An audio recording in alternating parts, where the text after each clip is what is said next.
முதல் 60% வரை ஆடி தள்ளுபடியுடன் super Saravana stores, Chennai, Madurai, Kovai. ஆச்சி மசாலா எந்த சமையலும் ருசி தேடும் ரகசியம் 20 ரூபாய். படம் ஊற்றிக்கிச்சு, அதனால தான் 4 நாளாக வெளில வரல அப்படின்றதுலாம் வந்து ஒரு விமர்சனத்தை தாண்டி அவருக்கு அந்த கலாய்க்கக்கூடிய அந்த திறமை உள்ளே ஒளிந்திருக்கிறது என்று நான் நினைக்கிறேன். ஒரு முதலமைச்சரை பார்த்துட்டு 4 நாளாக படம் ஓடல, வீட்டில் அதனால இருக்கிறாருன்றதெல்லாம் 4 நாளாக முதலமைச்சர் வெளியில் வரலன்றது உண்மை. இந்த படம் முன்னாடியே வரணும்னா 200 சீட்டுக்கு மேலே வந்து இப்போ உள்ளகரில் 200 சீட்டில் உட்காரதுக்கு ஆள் கிடையாது. 200 டிக்கெட்டு. நேற்று ஒரு ரீல்ஸு பார்த்தேன், 200 ரூபா டிக்கெட்டு 100 ரூபா, 200 ரூபா டிக்கெட்டு 100 ரூபான்ற மாதிரிலாம் ஒரு மீம்ஸ்லாம் போட்டு ஓட்டிக்கிட்டு. இந்தியன் எக்ஸ்பிரஸ் வந்துங்க அன்றைக்கும் சரி இன்றைக்கும் சரி ஒரு ட்ரேட்மார்க். கொடுத்த காசுக்கு பாதி கூட ஒன்றும் இல்லைன்ற மாதிரிலாம் எழுதியிருக்காரு. இப்போ விமர்சனம் பண்ணுறவர் இந்தளவு பாதிக்கப்பட்டிருக்காரு, படத்தை பாதிக்கப்பட்டிருக்காரு. கொஞ்சம் இங்கிலீஷ் பேப்பரில் வேலை செய்கிறவங்களுக்கு கொஞ்சம் நெஞ்சு தைரியம் ஜாஸ்தி இருக்கும். சிஎம் கூட பார்க்காம படம் நான் வந்து ரிவ்யூ, நான் பத்திரிகையாளர். இந்த ஒரு ஷார்ட்டு நடிச்சிருப்பார் பாரு, எம்மா படம் நல்லா இல்லைன்னு சொன்னால் கட்சியில் பிரச்சனையாகும். படம் நல்லா இருக்குன்னு சொன்னால் திரை விமர்சனமாக இருக்கும். இளைஞர்கள் அப்படி சொல்லிட்டோன்னா இளைஞர்களுக்கு இது உற்சாகத்தை தரும், மூளையை சுறுசுறுப்பாக வச்சுருக்கோம் அப்படின்னா அப்போ புறநானூறு, அகநானூறு, அப்புறம் ஆத்திச்சூடி, சங்க இலக்கியம், திருக்குறள், இதெல்லாம் என்ன பண்ணுறது? விஜய் சாரோட ஃபேன்ஸ் மேலே அதீத நம்பிக்கை இருக்குது. கண்டிப்பாக அவர் இதுக்கப்புறம் படம் பண்ணுவார். பொதுமக்கள் மீதும் நம்பிக்கை இருக்குது. அவங்களும் விஜய் சாரை அடுத்த படம் நடிக்கிறதுக்கு உண்டான வாய்ப்பை அவருக்கு தருவாங்க. புரிகிறவங்களுக்கு புரியும்.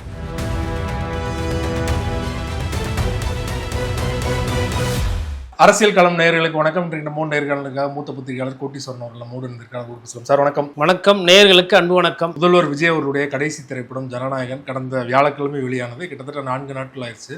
அதிமுகவோட முன்னாள் அமைச்சர் ஆர்பி உதயகுமார் இது குறித்து பேசும்போது பார்த்தீங்கன்னா படம் பெரிதளவில் ஊற்றிக்கிச்சு, ஃப்ளாப் ஆயிடுச்சு. அதனால தான் 4 நாட்களாக பார்த்தீங்கன்னா முதல்வர் விஜய் வந்து வீட்டுக்குள்ளேயே முடங்கிட்டாரு, வெளியிலே வரல பேசுகிறாரு. உங்களோட ஒப்பீனியன் என்ன சார்? கிட்டத்தட்ட ஆர்பி உதயகுமார் ஒரு பிரச்சார பீரங்கியாகவே மாறிக்கொண்டிருக்கிறார். நேற்று தான் 20,881 கோடி வாங்கினியப்பா, என்னப்பா பண்ணீங்கன்ற மாதிரி கேட்டிருந்தார். சரி, அது கூட பரவாயில்ல, ஏதோ முன்னாள் அமைச்சர், அவர் இந்த வருவாய்த்துறையெல்லாம் அமைச்சராக இருந்தவர், அதனால் அவருக்கு இந்த பணம் வர்றது போகிறது அதை பற்றி தெரியும்னுலாம்.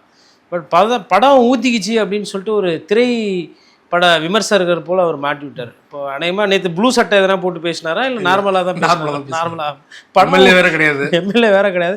படம் ஊற்றிக்கிச்சு, அதனால தான் 4 நாளாக வெளில வரல அப்படின்றதுலாம் வந்து ஒரு விமர்சனத்தை தாண்டி அவருக்கு அந்த கலாய்க்கக்கூடிய அந்த திறமை உள்ளே ஒளிந்திருக்கிறது என்று நான் நினைக்கிறேன். ஒரு முதலமைச்சரை பார்த்துட்டு 4 நாளாக படம் ஓடல, வீட்டில் அதனால இருக்கிறாருன்றதெல்லாம் எப்படி, இதுக்கு என்ன முகாந்திரம் இருக்குது, எதை வச்சு சொல்கிறாருன்னு தெரியல. ஆனால் 4 நாளாக முதலமைச்சர் வெளியில் வரலன்றது உண்மை. ஆமாம். அதே மாதிரி படம் ரிலீஸ் ஆகிறதுக்கு முன்னாலுமே வந்து நிறைய அமைச்சர்கள், எம்எல்ஏக்கள்லாம் சட்டமன்றத்து அது புனித கோட்டை பக்கம் வரல அப்படின்றது சொன்னாங்க. படம் ரிலீஸ் ஆன அன்றைக்கி பார்த்தோம், நிறைய அமைச்சர்கள் வந்து படம் தான் பார்த்துட்டு இருந்தாங்க. ஸோ அப்போ இந்த 4 டேஸில் performance of both Jananayagan as well as the Jananayagam movie making அந்த தலைவர் சிஎம் அப்படி பார்த்தீங்கன்னா இந்த 4 நாளில் பர்ஃபார்மன்ஸும் கொஞ்சம் டிப்பு தான். அப்போது அது அதிமுகவில் இப்போது கேட்குறாரு ஆர்பி உதயகுமார், நம்ம படம் ஊற்றிக்கிச்சா ஊ அப்படின்ற மாதிரி விட்டா வைபெலாம் பண்ணுவார் போல. அப்போ ஏன்னா எனக்கு தெரிஞ்சு அதிமுகவை சார்ந்தவங்களாம் படத்தை பற்றிலாம் விமர்சனம் சமீபமாக பண்ணி எனக்கு தெரியல. பொதுவாக வந்து அவங்க வந்து ரொம்ப அந்த விமர்சனம் பண்ணுறது, திமுக மீது குறைகள் சொல்லுவாங்க, அதை தாண்டி அவங்க வேறு எந்த விஷயத்துக்கும் போகிறது கிடையாது. அப்போது திமுக பற்றி விமர்சனம் அப்படின்றதை தாண்டி இன்றைக்கி தாவேக்காவை பற்றி அன்றாடம் பேசுகிறாங்க. படத்தை வந்து வச்சு அது இன்னும் நிறைய செய்திகள் வருது. காலையில் நிறைய இடத்துல வந்து காட்சிகள் வந்து காலியாக இருக்குது. அநேகமாக திரைப்பட தியேட்ரு ஓனர்ஸ் இருக்காங்க இல்லையா, இன்றைக்கி காலையில் எனக்கு ஒரு நண்பர் ஒரு தகவல் என்ன சொன்னார்னா, திரைப்படத்தை வாங்கின நிறைய தியேட்டர் டிஸ்ட்ரிபியூட்டர்ஸ் வந்து வருத்தத்தில் இருக்காங்க, இன்னும் போட்ட காசே வராது போலகுது அப்படின்ற மாதிரி. கடைசி படம் கண்டிப்பாக வந்து பெரிய வெற்றி பெறும் நம்பிக்கையில் வாங்கியிருப்பாங்க எல்லாரும் இல்லையா? ஆமாம், வாங்கியிருப்பாங்க. எதிர்பார்த்த அளவுக்கு படம் ஓடலை அப்படின்ற மாதிரி சொல்கிறாங்க. பத்தாவதுக்கு எப்பவுமே நீங்கள் பெரிய ஹைப்பு க்ரியேட் பண்ணிங்கன்னா ஒரு டேஞ்சர் இருக்குது. அதாவது இப்போ ஜனநாயகன் படத்தை பொறுத்தவரைலாம் பார்த்தீங்கன்னா, எங்கள் தலைவருக்கு இப்படி பண்ணுறீங்க, எங்கள் அண்ணனுக்கு இப்படி பண்ணுறீங்க அப்படி இப்படின்னு சொல்லிட்டு முன்னாடி வந்து பயங்கர சிம்பத்தியை ஏற்றி வச்சிட்டிங்க. அதாவது ஒரு நட்டு ஒரு ஸ்க்ரூ இருக்குன்னா அது எவ்வளோ டைட் பண்ணுமோ அவ்வளோதான் டைட் பண்ணோம். நமக்கு வேணுன்றதுனால டைட் பண்ணி ஒன்று மரகாயின்றோம் இல்லை ஸ்க்ரூ வச்சுக்கும். இது ரெண்டுத்தில் ஏதோ ஒன்று இந்த படத்துக்கு நடக்கிறதுக்கு வாய்ப்பு இருக்குது. ஏன்னா அந்த ஹைப்பு பயங்கரமான ஹைப்பு, அதாவது எல்லாம் பயந்துட்டாங்க, எல்லாம் ஓடிட்டாங்க, இந்த படம் வந்ததுன்னா அவங்க அரசியலே முடிஞ்சிடும் அப்படின்ற மாதிரி பேசப்பட்டது.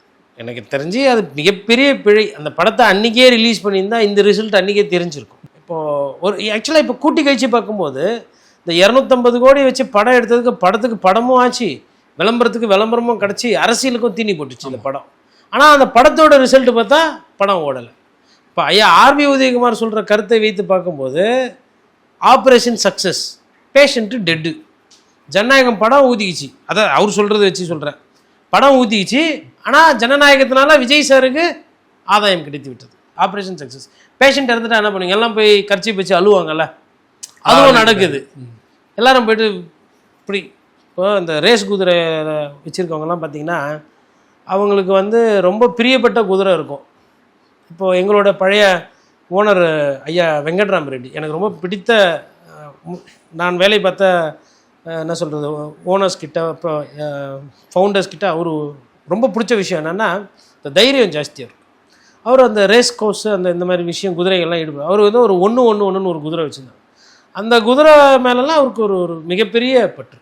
இப்போ இந்த குதிரை வளர்க்குறவங்க இந்த மாதிரி நிறைய பேர் பார்த்திங்கன்னா அவங்களுக்கு ரொம்ப பிடிச்ச ஸ்டாலின் என்று சொல்லுவாங்க. அந்த குதிரை வந்து நிறைய ரேஸ் ஜெயிச்சு கொடுத்து அது பெருமை சேர்த்து கொடுத்துருவோம்.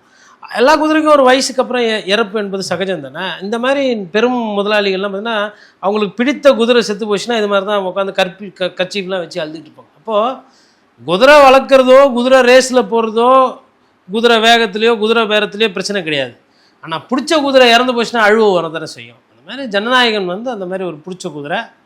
அந்த குதிரை இறந்தாலும் உங்களுக்கு வேணுன்ற குதிரை வேக அரசியலையும் குதிரை பேர அரசியலையும் கொடுத்த ஒரு குதிரைக்கு நிகரான ஒரு படம் தான் ஜனநாயகம் அப்படின்னு ஐயா ஆர்பி உதயகுமார் சொல்கிற அந்த ஒரு 2-3 லைனில் இருந்து நம்ம அந்த விளக்க உரை அப்படின்னு நம்ம கொஞ்சம் அதை இன்டர்பிரேட் பண்ணி பார்த்தோன்னா எனக்கு இப்படி ஒரு விளக்கம் தெரிகிறது. அதனால் வாழ்த்துக்கள். ஆனால் ரிசல்ட்டு வேறு மாதிரி இருக்குது ஆர்பி உதயகுமார் அவர்கள் சொல்கிற மாதிரி. ஆனால் இன்னொரு பக்கம் படம் ரிலீஸ் ஆனவுடனே அமைச்சர்கள் ஆகட்டும் தாவேக்கு பேசும்போது பார்த்தீங்கன்னா இந்த படம் தேர்தலுக்கு முன்னாடியே வந்திருந்தேன்னா 200 சீட்டுக்கு மேலே ஜெயிச்சிருப்போம், தப்பிச்சிட்டீங்க அப்படிலாம் பேசுகிறாங்களே, அது எப்படி எடுத்துக்கிறது? சரி, இது அப்படியே போய்ட்டு சினிமா தேட்டர் ஓனரங்கிட்டலாம் கொஞ்சம் சொல்லுங்கள். இந்த படம் முன்னாடியே வந்ததுன்னா 200 சீட்டுக்கு மேலே வந்து இப்போ உள்ளகரில் 200 சீட்டில் உட்காரதுக்கு ஆள் கிடையாது. 200 டிக்கெட்டு. நேற்று ஒரு ரீல்ஸு பார்த்தேன், 200 டிக்கெட்டு 100 ரூபா, 200 டிக்கெட்டு 100 ரூபான்ற மாதிரிலாம் ஒரு மீம்ஸ்லாம் போட்டு ஓட்டிக்கிட்டு இருந்தேன். காலையில் காட்சிகள் இருக்குது இல்லைங்களா, படம் வந்து என்ன ஒரு 3 நாள் கூட ஆகல, 3 நாள் தான் ஆகும் போகுது வச்சுக்க. காலைல ஷோலாம் டிக்கெட்டு நீங்கள் எதில் போய் பார்த்தாலும் காலியாக இருக்குது. பேடிஎம்மில் பார்த்தாலும் சரி, புக் மை ஷோ, அப்புறம் ஃபோன் பண்ணி கேட்டிங்கனாலும் சரி, இப்போ இந்த வெப்சைட்ஸ்லாம் இருக்கும் இல்லைங்களா, நான் காலைல செக் பண்ணி பார்த்தேன். அப்புறம் தேட்டர்லேயே 200 சீட்டு உட்காரதுக்கு ஆள் இல்லை, இதில் எங்கேருந்து 200 சீட்டு செய்யும். அதாவது ஒரு சில தவறுகள் நடந்து போச்சு தேர்தலில். என்னன்னா அதிமுக வியூகத்தை சரியாக அமைக்கலை, திமுக கூட்டணி தான் பெரிய பலம் நம்புச்சு, அப்புறம் நாம் தமிழர் கட்சி கூட்டணிக்கு போகலை. இந்த மாதிரி சில விஷயங்கள் இதில் எதுனா ஒன்று நடந்திருந்தாலும் இந்த 108ன்றது சாத்தியம் இல்லை. ஆனால் 108 வரும்னு நான் எதிர்பார்க்கல. இப்போ நான் வந்து கணிச்சதெல்லாம் வந்து நான் இந்த கணிப்பில் நான் தோல்வி தான் எனக்கு. இல்லை விஜய் அவர்களே எதிர்பார்த்துக்க மாட்டார் இல்லையா? இல்லை அதை இப்போ அவங்க சொல்ல மாட்டாங்கல்ல. இப்போ எனக்கு வந்து நான் தோத்துட்டேன், நான் வந்து கணிச்சது வந்து ஒன்று ஆட்சி மாற்றம் வரும், அதிமுக ஆட்சிக்கு வரும், இல்லைனா திமுகவை திரும்பி வரும், 2 திராவிட கட்சிகளுக்கு தான் போட்டி, ஒன்று திமுக ஒன்று அதிமுகன்னு தான் நான் தொடர்ந்து பேசிகிட்டு இருந்தேன். நான் பேசுனது தான் எனக்கு தோல்வி. ஆனால் நான் வந்து ஒரு பத்திரிக்கையாளர், நான் அரசியல்வாதி மாரி பொய் சொல்ல வேண்டிய அவசியம் இல்லை இல்லையா. அவர் கணிச்சாரோ இல்லையோ ஆனால் அதை சொல்ல மாட்டாங்க அவங்க. அதனால் அவங்கள பொறுத்தவரை தெரியும். அதனால் இந்த 200 சீட்டு பெருமைலாம் தேட்டருக்காரங்க காதுக்கு போகாமல் பார்த்துக்கோங்க. ஏன்னா படம் வந்து நிறைய இடத்துல காத்தாடுது, தேட்டர் டிக்கெட்டு காலியாக இருக்குது, அவ்வளோதான். இப்போ யாருக்கு வேணாலும் இந்த ஃபஸ்ட் டே இந்த 2000 ரூபா 1500 ரூபாலாம் கொடுத்து ஒரு சில பேர் பார்த்துருப்பாங்க. அதெல்லாம் அது என்னென்னா அப்படி இப்படின்னு இந்த டான்ஸ் ஆடுறதுக்கு 1000 ரூபாய் 1500 ரூபாய் எக்ஸ்ட்ராவா? இப்போ 10 பேர் போயிருந்தீங்கன்னா போச்சா 5000 ரூபா போச்சா, இல்லை ஒரு 5 பேர் போயிருந்தீங்கன்னா 10000 ரூபா 7000 ரூபா போச்சா? உங்களுக்கு அந்த பணத்தினுடைய அந்த வேல்யூ தெரில, வேல்யூ டு மணி தெரில. எது சந்தோஷம் அப்படின்னா இந்த காக்காவலிப்பு வந்த மாதிரி கத்துறது ஆடுறது சந்தோஷன்ற மாதிரி நமக்கு அது பிடிக்குது, அதனால் நம்ம அதுக்கு செலவு பண்ணுறோம். நிறைய பேர் அந்த இதுலேருந்து தப்பிச்சிருப்பாங்க. இப்போ இனிமேல்ட்டு போகிறவங்க ஃப்ரீயாக ரிலாக்ஸாக பார்த்துட்டு படத்தை ரசிச்சுட்டு கூட வருவாங்க. இப்போ விஜய் சாரை அமைதியாக பார்க்கணுன்னு நிறைய பேர் ஆசைப்படுவாங்க அந்த ஆரவாரத்துக்கு. அவங்களுக்குலாம் இனிமேல்ட்டு அது மூவி கோயஸ்க்கு வந்து ஒரு Correct-ஆன time. கரெக்டான டைம் மூவி பார்க்குறது. அது இப்பயாவது போய் பாருங்கள், இல்லைனா அப்புறமா அப்போ ஆர்வி உதயகுமார் சொன்னது பொய்யாயிடும். உண்மையிலே உங்களுக்கெல்லாம் தமிழகத்தின் மீது அக்கறை இருக்குது, தமிழ்நாடு நல்லா வளரணும் அப்படின்னா படம் பார்க்காதவங்களாம் தயவு செய்து போய் படம் பாருங்கள், தேட்டருங்களை திருப்பி ஃபுல்லாக்குங்க. அப்போ தான் விஜய் சார் சட்டமன்றத்துக்கு தலைமைச் செயலகம் வருவார். நம்ம விஜயன்னா தலைமைச் செயலகத்துக்கு வர்றதும் உடனே வர்றதும் லேட்டாக வர்றதும் மக்கள்கிட்ட தான் இருக்குது. அதனால் இல்லை இன்னொரு வாட்டி கூட போய் பாருங்கள், அவரே 3 வாட்டி பார்த்துருக்கிறார் படத்தை.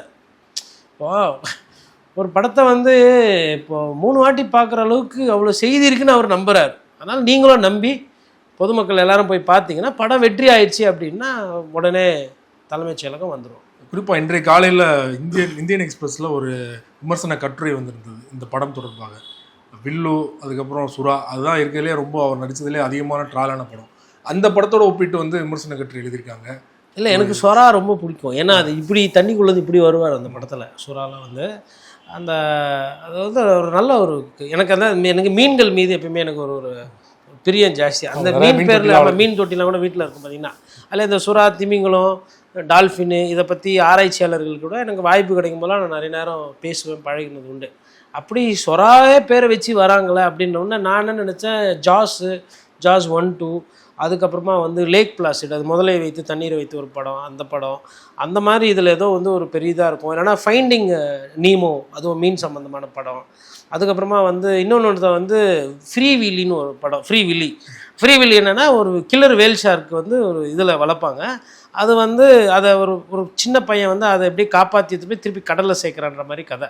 இப்போது இதெல்லாம் பார்த்துட்டு இல்லை இந்த சிந்தனை எனக்கு இந்த புரிதல் பார்த்துட்டு சுறான்னு படம் எடுத்திருக்கிறாரு விஜய் சார், அப்போ அதுலேயும் எதனா இருக்கும் அப்படின்ற மாதிரி நான் நினச்சேன். அப்புறம் பார்த்தா அந்த கடல்லேருந்து இப்படி விஜய் சார் இப்படி வருவார் சுறா மாதிரியே இன்ட்ரோவில் வரும். அதை பார்த்து இன்றைக்கும் நான் விஜய் சார் ஃபேனு தான். அதை பார்த்துட்டு அன்றைக்கி நான் ஏமாந்தேன். இந்த மாதிரி படங்கள் மாதிரி அந்த படம் இல்லை. இது எல்லாமே நல்லா ஓடின படம், நான் சொன்ன படம் நம்ம ஆங்கில படங்கள் அது. அப்போது இது வந்து வரலை. அப்போது அது கூட இதை வந்து கம்பேர் பண்ணி பேசியிருக்கிறாங்கன்னும் போது இப்போ அந்த படத்தை பார்த்து பாதிப்புக்குள்ளாக இருப்பார் போல். அதேமாதிரி ஆனந்த் சுரேஷ்னு நினைக்கிறேன் அந்த கட்டுரை எழுதினவர். அதில் வந்து கொடுத்த காசுக்கு பாதி கூட ஒன்றும் இல்லைன்ற மாதிரிலாம் எழுதியிருக்காரு விமர்சனம் பண்ணுறவர். அந்தளவு பாதிக்கப்பட்டிருக்காரு போல, படத்தை பாதிக்கப்பட்டிருக்காரு. கொஞ்சம் இங்கிலீஷ் பேப்பரில் வேலை செய்கிறவங்களுக்கு கொஞ்சம் நெஞ்சு தைரியம் ஜாஸ்தி இருக்கும். சிஎம் கூட பார்க்காம படம் நான் வந்து ரிவ்யூ, நான் பத்திரிகையாளர். இந்த ஒரு ஷார்ட்டு நடிச்சிருப்பார் எம்மா அது அவரால் உண்டி தாங்க பண்ணியிருக்க முடியும். அவர்லாம் செட்டுக்கு வந்தாங்க வேறு மாதிரி இருக்குங்க, வேறு மாதிரி இருக்காங்க. இப்படி பேசுகிற பத்திரிகையாளர்கள் நிறைய பேர் இருக்கிறாங்க சினிமா துறையில். அதாவது அவங்களால வந்து ஒரு நடிகரை வந்து இல்லை நடிகையை வந்து பாராட்டாமல் இருக்க முடியாது. இப்போ யோசிச்சு பாருங்க, இப்போ நானும் ஒரு பத்திரிகைக்காரன் தான். நான் உட்காந்துக்கிட்டு ஸ்டாலின் சார் எல்லாம் அப்படி திரும்பினாருன்னா இந்த பக்கம் 500 கோடி ஜியோ, இப்படி பார்த்தாருன்னா சிங்கப்பூர் ஆகிடும் ஊர். அப்புறம் எடப்பாடி பழனிசாமிலாம் இப்படி கையை எடுத்துகிட்டு விவசாயி பிரச்சனை பேச ஆரம்பித்தாருன்னா அப்படியே அந்த இடம்லாம் பச்சை பசேன்னு மாறிடும். அப்புறம் மோடிஜிலாம் வந்து வேற மாதிரி அவர்லாம் வந்து தெரிவிக்க விட்றாரு, இப்படியும் பேசலாம். இல்லை அண்ணாமலைலாம் நடந்தா சிங்கம், பாஞ்சா புலி, படுத்துக்கினா சிறுத்தை, ஏஞ்சினா ஐனா, இப்படி கூட பேசலாம். ஆனால் இந்த அரசியல் விமர்சனம் பண்ணுறவங்க அந்த தரமான அப்படிப்பட்ட ஒரு விமர்சனத்தை செய்வது கிடையாது.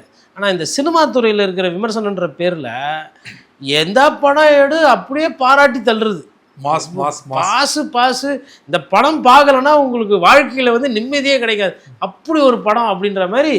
சரி, அதாவது உங்களுக்கு வாழ்க்கை நல்லா போகுது, ஏதோ உங்களை கவனிக்கிறாங்க, உங்களுக்கு சந்தோஷன்றதுனால இப்படியா ஜனங்களை போய் ஏமாற்றி விடுவீங்க? அதேமாதிரி இந்த ஃபுட்டு ஒரு சிலர் அப்படியே ஹோட்டலுக்கு போய் உட்காந்து எல்லா தட்டியும் எடுத்துச்சு ரியாக்ஷன்லாம் பார்க்கணும், பயங்கரமாக பார்ப்பாங்க. பார்த்துங்க வேர்த்து ஊற்றுது, அவ்வளோ சோறா பயங்கரமாக இருக்குது. அதே ஹோட்டலுக்கு யாரை வேணா போய் அந்த காசு சாப்பிட்டு ஒரு 1500 2000 பார்த்தோன்னே அட பாவீங்களா இப்படியா ஏமாற்றுவீங்க? என்னமோ ஃபுட்டு ரிவ்யூன்ற பேரில் அப்படி இருக்குது இப்படி இருக்குன்னுலாம் பேசினீங்க. அப்போ அதுக்கு மத்தியில் இந்த ஐயா ஆனந்த் சுரேஷ் வந்து சிம்ம சொப்பனமாக தெரிகிறார். அதாவது குத்த காசுக்கு பாதி கூட வருத்தில் விட்டா திருப்பி காசு கேட்பார் போடுறது. இப்படியோ பத்திரிகையாளர் நீங்கள் தான் எனக்கு காசு கொடுக்கணும், ஏன் நேரம் விரயமாயிடுச்சு அப்படின்ற மாதிரிலாம் எழுதியிருக்காரு. அதுவும் ஏன் அந்த 2 படத்தை தேடி எடுத்தாரு. ஆமாம், இல்லை அந்த வில்லு பாட்டு கூட பாட்டெல்லாம் நல்லா இருக்கும்னு நினைக்கிறேன். பாட்டெல்லாம் ஒன்றும் குறை கிடையாது. அதுங்க விஜய் சாரை பொறுத்தவரைங்க டான்ஸ் எல்லாம் எங்கால அடிச்சிக்க முடியும். நானுமே அவர் டான்ஸ் எல்லாம் பார்த்தீங்கன்னா யார் பேண்ட் யார் போட்டுனுக்குன்னே தெரியாத மாதிரிலாம் வரும் சீன்ஸ். அந்த மாதிரிலாம் சிறப்பான காட்சிகள்லாம் வச்சுருப்பாங்க. ஸ்டெப்பு போட்டு ஆடுறதுலலாம் வந்து விஜய் சாருக்கு நிகர் அவர் தான். என்ன ஒரே ஒரு வருத்தம், நிறைய பேர் இது கடைசி படம்னு சொல்கிறாங்க. எனக்கு என்னமோ விஜய் சாரோட ஃபேன்ஸ் மேலே அதீத நம்பிக்கை இருக்குது. கண்டிப்பாக அவர் இதுக்கப்புறம் படம் பண்ணுவார். பொதுமக்கள் மீதும் நம்பிக்கை இருக்குது. அவங்களும் விஜய் சாரை அடுத்த படம் நடிக்கிறதுக்கு உண்டான வாய்ப்பை அவருக்கு தருவாங்க. புரிகிறவங்களுக்கு புரியும். குறிப்பாக அமைச்சர்கள்லாம் நிறைய பேர் அழுகிறத பார்த்தோம். அவங்கெல்லாம் வந்து ரசிகர் மன்றத்துலேருந்து வந்து அமைச்சரானவங்க, அதெல்லாம் ஏற்றுக்க முடியுது. ஆனால் சபாநாயகர் ஜேசிடி பிரபாகர் அவர்கள் பார்க்கும்போது படத்தை பார்த்துட்டு அவர் பேசும்போது, இந்த படத்தை பார்த்தீங்கன்னா உங்களுக்கு உற்சாகமும் நான் தன்னம்பிக்கையும் பெருகுன்னு சொல்கிறாரு. இது எப்படி எடுத்துக்கிறது? சபாநாயகர் மீது எனக்கு வந்து நிறைய மதிப்பு மரியாதை உண்டுங்க. என்னென்னா இன்றைக்கி அவர் தாவேக்காசில் சேர்ந்ததுனால அவர் மேலே மீம்ஸு ட்ரால்லாம் வருதுங்க. ஆனால் அவர் எம்ஜிஆர் காலத்து அரசியல்வாதி. புரட்சித்தலைவர் எம்ஜிஆர்கிட்டேயே வந்து நற்சான்றிதழ் பெற்றவர். அதாவது அவரோட ஒழுக்கம், அவரோட குணாதிசயத்து. இன்னொன்று very faithful devoted of Christianity. இந்த விஷயங்கள்லாம் வருமானத்துக்கு அதிகமாக சொத்து சேர்த்தாரு, ஊழல்வாதி, இந்த கட்ட பஞ்சாயத்து, அதெல்லாம் எதுவுமே கிடையாது. ஆனால் கிரக பலன் எங்கே வந்து நிறுத்தியிருக்கு பாருங்க ஐயாவை. அதாவது இப்போ தான் ஆனந்த சுரேஷ்னு ஒரு பத்திரிகையாளரை பாராட்டி பேசினேன். நீங்கள் இப்படி கேட்பீங்க நான் எதிர்பார்க்கல. இப்போ நீங்கள் ஒரு கேள்வி கேட்டீங்க. இப்போ நான் இதுக்கு என்னென்ன சொல்கிறது? அவரோட சூழ்நிலை இப்போ இந்த படத்துலலாம் பார்த்திங்கன்னா இந்த பாவம் மார்க்கெட்டிங் MBA படிச்சிருப்பார். இந்த ஒரு ஹெல்த் ட்ரிங்க் எடுத்துகிட்டு போயிட்டு இந்த ஜிம்மில் இளைஞர்கிட்டலாம் போய் விற்றுட்டு வாங்க, இது பேர் வந்து சோனாபானா ட்ரிங்க்கு, இதை குடித்தா உங்களுக்கு மசில்ஸ் பயங்கரமாக வரும், பைசப்ஸ்லாம் வந்து 21 இன்ச்சஸ் வரும், 20 இன்ச்சஸ் வரும், மார் வந்து 48 இன்ச்சஸ் அப்படி வரும், ஷோல்டர் அப்படியே ரோனி கால்மேன் மாதிரி எப்படி வரும், உங்களுக்கு அல்கோகன் மாதிரி இருப்பீங்க அப்படின்னு சொல்லி ட்ரெயின் பண்ணி அனுப்புவாங்க. அவங்களும் என்ன பண்ணுவாங்க, ஜிம்மாக போய் அந்த பானத்தை வந்து சோயா பவுட்ரு, இது ஹெர்பல் ட்ரிங்க்கு, இது மசில் பவர் பயங்கரமாக வரும், அப்படி ஏதோ ஒரு பேரை சொல்லி விற்றுட்டு வருவாங்க. அந்த மாதிரி ஒரு சூழலுக்கு ஐயாவை தள்ளி இருக்கிறாங்க. ஒரு முதல்ல வந்து பேரவைத் தலைவர் வந்து என்ன சொல்கிறதுனா, அவர்கிட்ட இப்படி கேள்வி கேட்டிருக்கக்கூடாது. ஃபஸ்ட்டு எனக்கு தெரிஞ்சு அவராக சொல்லியிருக்க மாட்டார்னு நினைக்கிறேன். அவர்கிட்ட இவங்க போய் பத்திரிகையாளர் நம்ம ஆளுங்களும் சும்மா இருக்கிறதுல போய் வம்படியாக கேட்குறது, என்னங்க படம் எப்படி இருக்குதுன்னு. அவர் என்ன பண்ணுவார், படம்லாம் நான் பார்க்குறதில்ல சொல்ல முடியாது. EPS கிட்ட தீதி அவர்கள் ஒரு பேட்டியில் கேட்டார், படம்லாம் பார்ப்பீங்களா நீங்கள்? நான் படம் பார்க்குறது இல்லை, 20 வருஷம் மேலே ஆயிடுச்சு. அப்புறம் எம்ஜிஆர் படம் ஒன்று ரீரிலீஸ்னு கடைசியாக பார்த்தேன். இப்போ அந்த மாதிரி போய் கேட்குற கேள்வி இது. அது மாதிரி யாரோ போய் பாவம் சபாநாயகர்கிட்ட மாட்டி விட்டுருக்காங்க. தலைவர் படம், அதான் அவருக்கு இன்றைக்கி தேதியில் இவர் தான், விஜய் சார் தான் தலைவர். படம் நல்லா இல்லைன்னு சொன்னால் கட்சியில் பிரச்சனையாகும், படம் நல்லா இருக்குன்னு சொன்னால் ஏதோ திரை விமர்சனமாக இருக்கும். இளைஞர்கள் அப்படி சொல்லிட்டோன்னா, இளைஞர்களுக்கு இது உற்சாகத்தை தரும், மூளையை சுறுசுறுப்பாக வச்சுருக்கோம் அப்படின்னா, அப்போ புறநானூறு, அகநானூறு, அப்புறம் ஆத்திச்சூடி, சங்க இலக்கியம், திருக்குறள், இதெல்லாம் என்ன பண்ணுறது? மாதிரி அவர் வந்து ஒரு கொஞ்சம் இலக்கியம்லாம் அவருக்கு தெரியும். அதன் அடிப்படையில் மூளைக்கு சுறுசுறுப்புன்ற மாதிரிலாம் சொல்லியிருக்கிறாரு. ஆனால் ஆனந்த் சுரேஷுக்கு அப்படி எதுவும் தோணல. குத்த காசுக்கு பாதி கூட வர்த்தில்லை இந்த படம், கிட்டத்தட்ட போய் போவாதீங்க அப்படின்ற மாதிரி எழுதியிருக்காரு. இந்தியன் எக்ஸ்பிரஸ் வந்துங்க அன்றைக்கும் சரி இன்றைக்கும் சரி ஒரு ட்ரேட்மார்க். ஒரு சில விஷயம்லாம் வந்து இந்தியன் எக்ஸ்பிரஸுக்கு நிகர் இந்தியன் எக்ஸ்பிரஸ் தான். இந்த மாதிரி விஷயம்லாம் வரும்போது தாழ்ச்சி எடுத்துருவாங்க. அதெல்லாம் பார்க்குறதே கிடையாது. அதாவது என்னப்பா முதலமைச்சர் படத்தை போய் இப்படி ரிவ்யூ பண்ணுறோன்னெலாம் இல்லாமல், அதாவது அவர் தொழிலுக்கு அவர் கரெக்டாக இருக்கு. நீங்கள் யாராக வேணா முக்கண்ணை திறப்பினும் குற்றமே குற்றமே நக்கீரா அப்படின்ற மாதிரி நீங்கள் யாரை வேணால் வச்சு படம் நடிங்க. நாளைக்கு மோடிஜியே வந்து படம் நினச்சாலும் படம் நல்லா இல்லைன்னா நாங்கள் இப்படி தான் ரிவ்யூ பண்ணுவோன்ற மாதிரி எழுதிட்டார் பேரவைத் தலைவர். அப்படி ஆனந்த் சுரேஷ்க்கு இருக்கிற சுதந்திரம் பேரவைத் தலைவருக்கு இல்லை வரல, பாராட்டி தான் பேசணும். அதனால் இது மூளைக்கு சுறுசுறுப்பாக இருக்கும் அப்படின்ற மாதிரி பண்ணிட்டு பேசி. ஒரு பக்கம் சபாநாயகர் அவர்கள் இவர் வந்து வெளிப்படையாக அந்த மாதிரி இளைஞர்களுக்கு உற்சாகம் ஊட்டுற மாதிரி பேசினார். இன்னொரு பக்கம் வந்து விசிகாலேருந்து வன்னியரசு அமைச்சராக இருக்கார் இல்லையா, அவரும் படத்தை பார்த்தாரான்னு தெரியல. படத்தில் வந்து அம்பேத்கரிய பெரியாரிய கொள்கைகள்லாம் வந்து அதிகமாக இருக்குதுன்றாரு. அவர் வந்து வெளிப்படையாக இவர் மாதிரி பேச முடியாது இல்லையா, அதனால் வந்து கொள்கை ரீதியாக அவர் வந்து படத்தோடு முடிச்சு போகிறார் இல்லையா, அதை எப்படி எடுத்துக்கிறது? அதாவது என்ன சொல்கிறதுன்னு தெரிலங்க. படமே ஓடலைன்னு தேட்டருக்காரங்களாம் புலம்பிட்டு இருக்கிறாங்க. நீங்கள் என்னன்னா உங்களோட அந்த இதுதான் பெருசாக இருக்குது, விளம்பரம் தான் பெருசாக இருக்குது. சரி, அவங்க தான் விஜய் சார் ஃபேன்ஸு, அதனால் ஏதோ கர்ச்சீஃப் வச்சாங்க, ஏதோ கேமராலெல்லாம் ரெக்கார்ட் பண்ணாங்க, அழுகுறதெல்லாம் வெளியில் ரிலீஸ் பண்ணாங்க வாலண்டியர். அதாவது இதுக்கு முன்னாடி அரசியல்வாதிகள் நிறைய பேர் படம் பார்க்குறது எனக்கு தெரியும். நிறைய பேர் படம் பார்ப்போம். அதிகாரிகளும் வந்து ஒரு சில நேரத்தில் ஞாயிற்றுக்கிழமை நைட்டில் இல்லை சனிக்கிழமை நைட்லலாம் போய் படத்துக்கு போவாங்க. பெரிய பெரிய தேட்டரில் போகிறது எனக்கு தெரியும், நான் பார்த்துருக்குறேன். ஆனால் இப்போ தான் வந்து ஒரு படத்துக்கு போய் பார்க்குறத வெளிப்படையாக சொல்லணுன்ற அந்த ட்ரெண்டு இப்போ வந்திருக்கு. அப்போ ஆமாம், நிர்பந்தம் இல்லை, அவங்களுக்கு பிடிக்குது. அதான் சார், இந்த ஆட்சியினுடைய நோக்கம் என்ன? ஃபஸ்ட்டு நோக்கம் முதலமைச்சரை குஷிப்படுத்துவது. முதல்வர் விஜய் அவர்கள் சந்தோஷமாக இருக்கிறதுக்கும் அவருக்கு மனச்சோர்வோ அவர் மனசுக்கு உற்சாகமோ இருக்கிறதுக்கு தான் நிறைய பேர் செயல்படுறாங்க. இதுதான் உண்மை, நிதர்சனமான உண்மை. அப்போது அந்த ஜனநாயகன் படம் பார்த்து நம்ம வந்து கஷ்டப்பட்டோம், இல்லை சிரிக்கிறோம், ஒரு சந்தோஷத்தை வெளிப்படுத்துகிறோம் அப்படின்னா விஜய் அண்ணாவுக்கு பிடிக்கும்.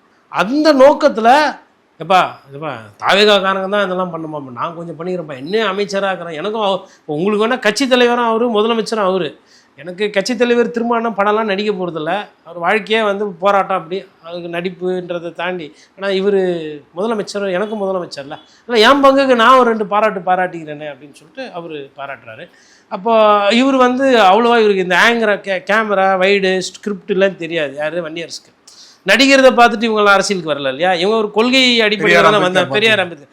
அதனால் இப்போ நம்ம என்ன பண்ணுறது, நமக்கு ஏற்ற மாதிரி ஒரு 2 உருட்டுவோன்னு சொல்லிட்டு அம்பேத்கர் கொள்கை இருக்குது, பெரியார் கொள்கை இருக்குது, விட்டா நீல் ஆம்ஸ்ட்ராங் கொள்கை கூட இருக்குன்னு சொல்லுங்கள், யாருக்கு தெரிய போகுது? நீல் ஆம்ஸ்ட்ராங்கா, அவருக்கு என்ன கொள்கை, அவர் 3க்கு போனதை தவிர்த்து வேறு எதுவுமே பண்ணல, அடிச்சு விட்றது என்ன? அதனால் படத்தில் வந்து நண்பா, நண்பீஸு, குட்டீஸு, இதுதான் அவரோட கோரு. இதில் இந்த குட்டீஸே வந்து படம் போய் பார்க்க முடியாது, ஏன்னா சர்டிஃபிகேட் கொடுத்து வச்சுக்கிறாங்க. அவ்வளோ வன்முறை, படம் பூரா ரத்தம். இந்த காஞ்சனா படத்தில் வந்து பேய் வந்து 1000 பேரை போட்டு தள்ளிப்பாங்க படத்தில். நான் இன்னும் படம் பார்க்கல, பார்த்தா இன்னும் கொஞ்சம் சுவாரஸ்யமாக. நான் பார்த்தவங்க கிட்டே பார்த்து பேசிகிட்டு இருக்கிறேன். ஏன்னா குத்த படத்தில் பாதி கூட வருது இல்லைன்றாங்க. இப்போ எனக்கு கஷ்டப்பட்ட காசு பார்ப்பேன். ஆனால் அந்த ஒரு சில இந்த ட்ரெய்லரு, ஒரு சில காட்சிகள், மீம்ஸு, வைரல்லாம் பார்த்துட்ருக்கேன். அதில் பார்த்திங்கன்னா இந்த காஞ்சனா படத்தில் எப்படி பேய் வந்து ரத்தத்தை நக்கிட்டு ஓடி போகுமோ அந்த மாதிரி ஒரு காட்சி வச்சுக்கிறாங்க. என்ன டேஸ்ட்டு உங்களுக்கு மாதிரி இருக்குது. மேபி ஐயா அது சொல்லணும், அது எந்த கொள்கையில் வருது, எந்த சித்தாந்தத்தில் வருதுன்னு. இப்போ வன்முறையை தூண்டுறது வந்து ஒரு எனக்கு கேட்டால் அது வந்து ஒரு பெரிய இதாக எனக்கு புரியல. சமகால அரசியல் சொல்வது ரூபாய் பல்வேறு விஷயங்களோடு பகிர்ந்து கொண்டீங்க. மிக்க நன்றி சார். நன்றி.